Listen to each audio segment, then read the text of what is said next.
good morning, good afternoon, good evening. You're listening to the Thai Expat Daily Show. I'm your host Kieran Mack and thanks for tuning in.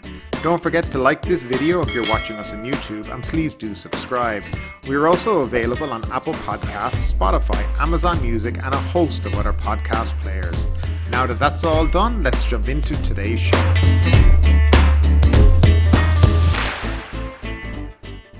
Well, hello there and welcome back to the Thai Expat Daily Show. Today is Tuesday, the 22nd of February 2022, and we will start off with the nationwide daily COVID report. The country registered 32 more COVID-19 fatalities and 18,803 new cases during the previous 24 hours, the Public Health Ministry announced on Monday morning.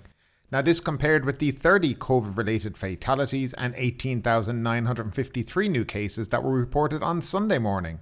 Now, as we said, we had the 18,883 confirmed cases and we have 15,010 probable cases that were confirmed by ATK testing. 162 came from abroad, as we said, and 17 from prisons. Out of the 166,397 people in care, 77,071 are in hospital. There are 796 people currently in ICU and 202 people on ventilators.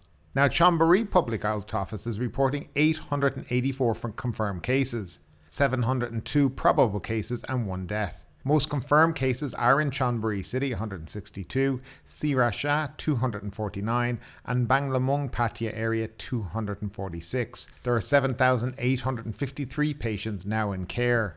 And in Phuket, the Public Health Office reported 720 new cases. That's up compared to the day before. Out of this number, 628 are local and 92 are from abroad. There were 3 deaths and there are now 6,054 people in care in Phuket. And moving along to the first story of the day, government says no hospital can reject patients.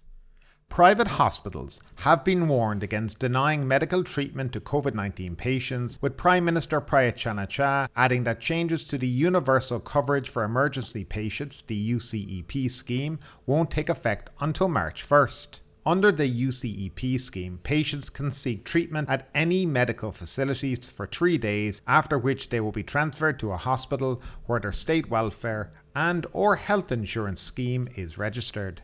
However, the government recently removed COVID-19 from the list of conditions covered by the UCEP, which means that from March 1st, those who test positive for COVID-19 but do not require critical care will have to pay for their own medical bills if they choose to seek treatment at a private hospital. Government spokesperson Thanakorn Wangboonkongchana said private hospitals which refuse treatment to COVID-19 patients will face penalties as outlined in the Medical Facilities Act. Until the policy change takes effect on March 1st, COVID-19 patients can seek medical treatment at private hospitals without being charged, said the spokesman.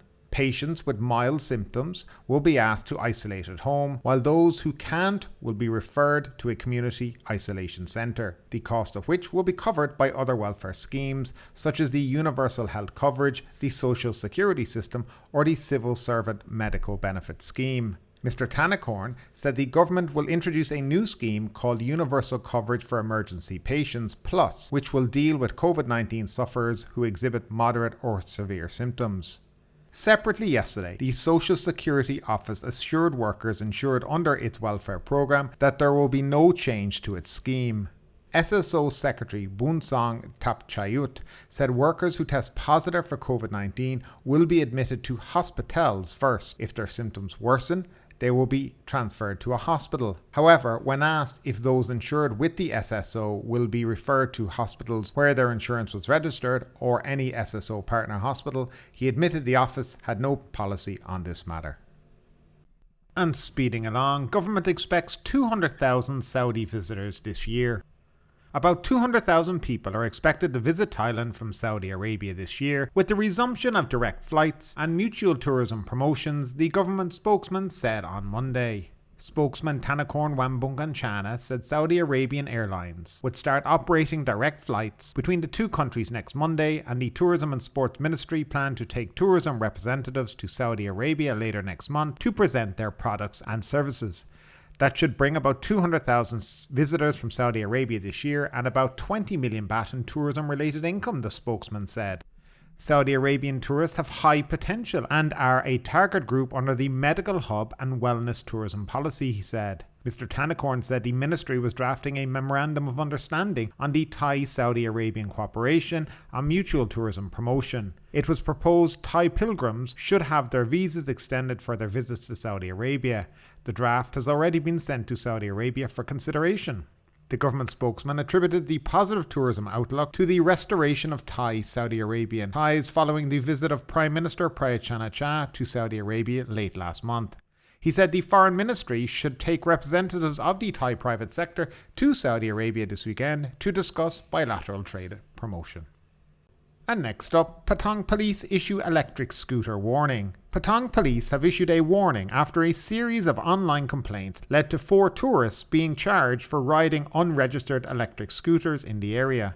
Several complaints had been lodged via social media channels that people riding electric scooters in the area around the Tan Tip Beach Resort in Patong had been posing a threat to the safety of pedestrians and fellow road users due to inconsiderate and reckless driving. The complaints alerted the police, who acted last Wednesday. One tourist was stopped near the police booth on P Road around 6:30 p.m. last Wednesday, with 3 others later apprehended, 2 on Bangla Road. It emerged that in addition to posing a hazardous threat to the safety of people in the area, the scooters that the tourists were riding were unregistered and none of the riders were able to provide any form of documentation relating to the vehicles. The tourists, whose identity and nationalities were not disclosed by police, were charged with using an unregistered and untaxed vehicle. The scooters were seized and taken to Patong Police Station, where an investigation will be conducted to identify the origin and owners, who would be charged in due course. This prompted police to issue a general warning that anyone caught riding an unregistered vehicle could be liable to be charged and fined, although the exact amount was not specified. They also urge anyone riding electric scooters to be more mindful of those around them to ensure the safety of everyone on the roads and pavements in the area. Now, this is quite an interesting story because this only seems to be in Patong and not any other parts of Phuket right now. It certainly doesn't apply to anywhere else in the country because e-scooters are perfectly acceptable and seen regularly in the likes of Bangkok, Chiang Mai, Kanchanaburi and places like this.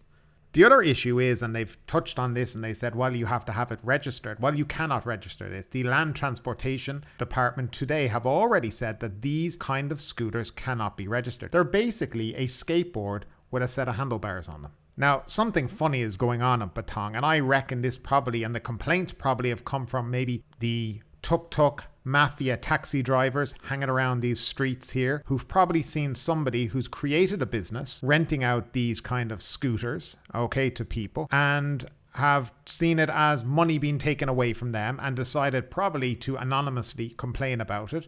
And of course, we know the way the police behave in Patong. Every time a taxi driver complains about something, they hop into action for some reason. But yeah, this is what I think has gone on here, because you can't register these. Right? It's not possible here in the country. Secondly, where would you put a number plate on it? What documentation would you provide? The receipt from the local sports shop where you can buy them. For example, Decathlon in Phuket sells them between 3,000 and 4,000 baht, so they're not even expensive. To me, this looks like a setup by the police in trying to get rid of some guy's business who is obviously doing kind of well. He's renting these out on a daily basis to tourists, and somebody has decided that they don't like this and we need to put a stop to it. And I think that's what basically has happened in Patong. But I'd love to know your opinion on it. What do you think this is all about?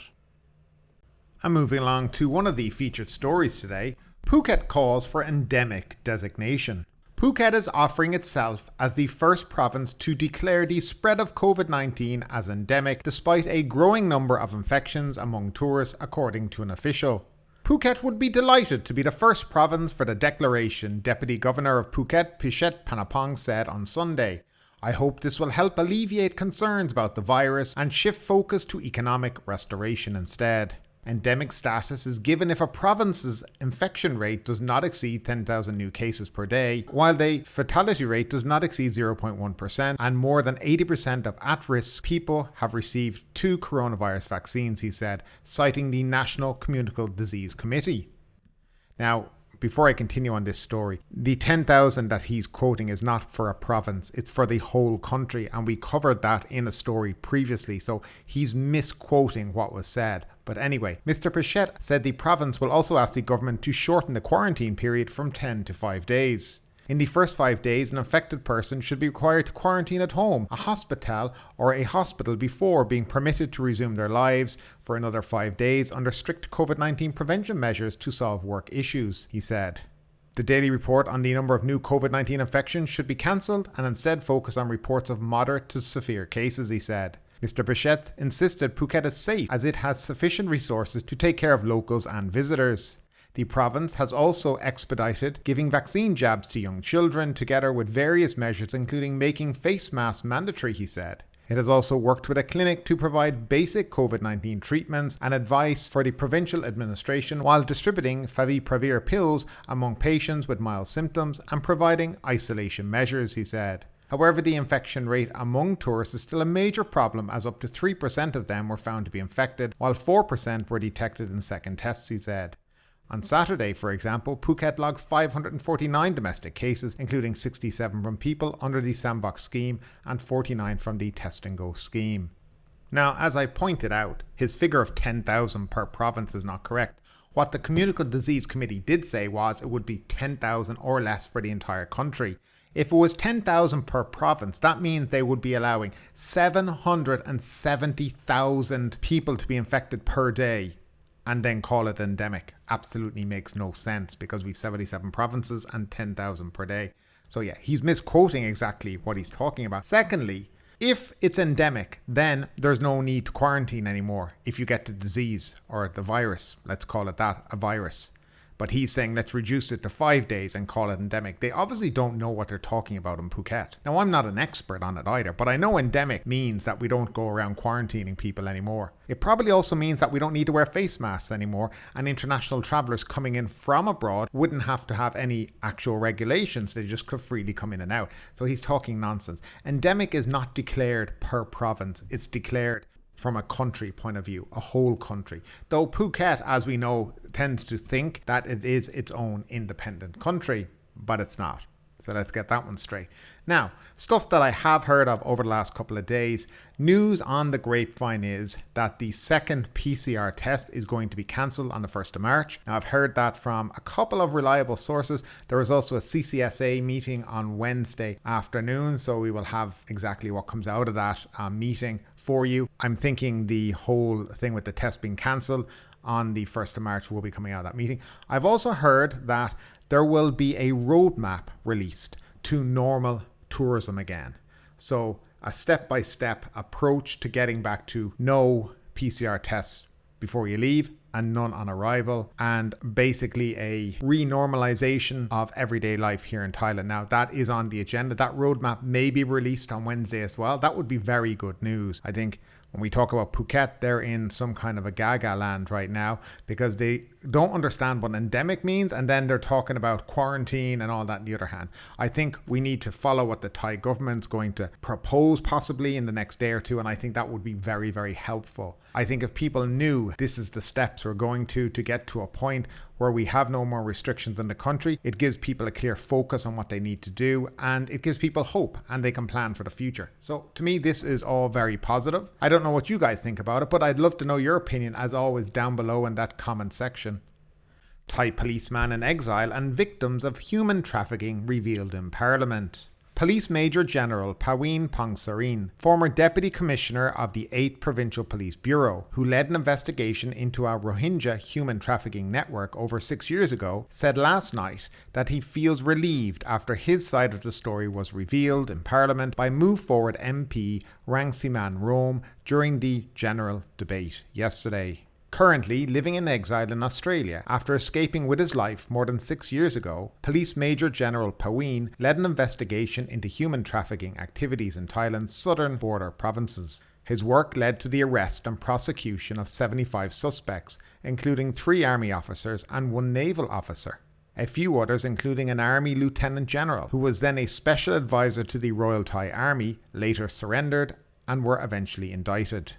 The probe was launched after security forces stumbled on a jungle camp in Sadao district of Songkhla in August 2015, where hundreds of illegal Rohingya immigrant victims of a human trafficking gang were being detained. The remains of dozens of Rohingya were also found buried around the camp. In an online interview with Raximan and Panika Wanik, a key member of the progressive movement, Paween said, "Today is one of my happiest days. It is the story of my hardship, which has brought me nothing but stress since I escaped from Thailand 6 years, 3 months and 3 days ago." The former Deputy Commissioner quit the police service after his plea to then Police Chief Chaktit Chanjinda to review his transfer order to the 3 southernmost border provinces was rejected. He claimed that the transfer to the Deep South would put his life at risk because he had made many enemies after the human trafficking probe. Paween said that he had been persecuted and treated unfairly by the Royal Thai Police and the government, as he insisted that the story, as he told in Parliament by Rangsiwan yesterday, is true. The former police officer said he feels that he had only received half of the acknowledgement that he deserves, adding that had he been allowed to complete his investigation, several more big fish would have been caught and brought to justice. Rangsiman raised the issue directly with Prime Minister Prayut Chan-o-cha, but the Prime Minister dismissed the issue and moved on to other matters, prompting the Move Forward party to call the Prime Minister a savage. The MP was later ordered by the chair of the meeting to leave the chamber after he refused to withdraw his remark. So I remember when this story happened, it was about 6 years ago. The police officer was placed in charge to go after the people in this, and he did his job to the best of his ability. Now, when they got to a certain amount of people, and as this story says, about 75, they cut the investigation because I think this investigation was going to lead right up to the highest echelons of government. Then what they did was, after this guy had done his job, had been a good police officer, they decided that his reward for all this was to be transferred to the very province where he'd gone after all the big wigs and basically put him and his family in danger. They refused, after all of that, his request basically not to be transferred there. And then, fearing for his life because he had then started receiving death threats, he fled to Australia. And he's been there ever since. Now, I'm going to leave a link down below to the very quick 1.5 minute interview that he did on Australian TV. You can get a sense of the kind of guy he is. And I pretty much believe everything he's saying because he has no reason to lie about it. Why would a man flee his own native country in such a way and make up, these kind of stories? There's no reason to make them up at all. Now, also, if you watch this interview later on after the show, by the way, guys, after the show, you will see that, the police chief at the time tried to dismiss all this too. But anyway, it's down there for you to decide. You can look at it, you can see it. But when you've lived in Thailand, when you know the way things have worked here, and when a guy starts to get too close to the truth, they cut him out and they transfer him. The same thing that happened to the immigration officer, Big Joke, who was going after everyone left, right and center until he stumbled over somebody's toes and maybe started to take their little money pot away, and then he suddenly disappeared and was transferred to an inactive post and nearly assassinated as well. So these things are happening here in Thailand. As I said, the link is down below. You can watch the interview after the show if you like, and we'll move along to the next story of the day. And finally, the Phuket News Daily Report. Austrian woman in Patong posts 10,000 baht reward for safe return of her stolen chicken. An Austrian woman in Patong is offering 10,000 baht reward for the safe return of her missing chicken, Peep Peep. That's right, I did say a chicken. Phuket's Heidi crowned Miss Grand Phuket 2022. Amanda Heidi Jensen, 22 from Phuket, has been crowned Miss Grand Phuket. And finally, 66 baby turtles hatch in Khao Lam Pi Hat, Thai Muang National Park. Officials from Khao Lam Pi Hat, Thai Muang National Park in Phania Province confirmed yesterday that 66 green turtles have successfully hatched and been released into the sea. But ultimately, with this story or anything else that stood out to you today, I'd love to know your thoughts in the comments down below. Because yes, this is a news show, but it's also a conversation. Now keep that conversation going. Make sure you like this video, subscribe to the channel, share the video, and do all the good stuff that does help that YouTube algorithm. But ultimately, my name is Kieran Mack. You've been listening to the Thai Expat Daily Show, and we will see you next time.